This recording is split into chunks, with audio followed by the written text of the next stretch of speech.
भगवान बुद्ध ने अपने जीवन में हमेशा सत्य और अहिंसा का पालन किया और लोगों को भी अंधकार से प्रकाश की ओर ले जाने के लिए उनका मार्गदर्शन करते रहे।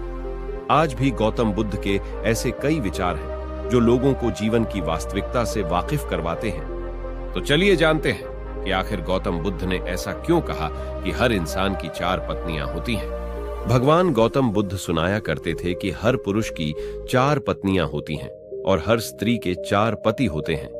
इन चारों में से चौथे नंबर की पत्नी या पति ही अंतिम समय में साथ जाते हैं, बाकी सभी यहीं साथ छोड़ देते हैं। फिर आप चाहे जिंदगी भर उनका कितना ही ख्याल रखें। आइए आपको बताते हैं कि भगवान बुद्ध ने यहाँ किन 4 पत्नियों या पतियों का जिक्र किया है। भगवान गौतम बुद्ध ने एक बार एक कहानी सुनाई।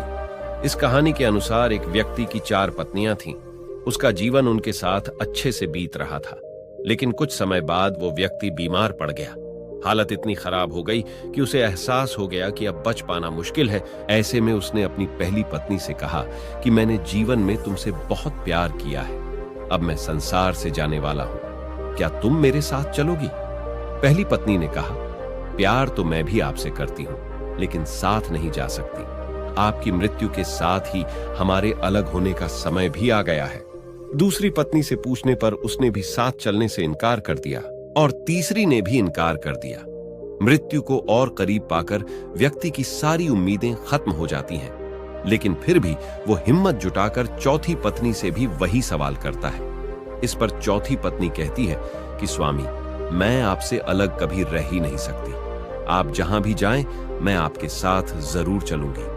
इस कहानी का सार बताते हुए भगवान गौतम बुद्ध कहते हैं कि हर इंसान की 4 पत्नियां होती हैं और हर महिला के 4 पति।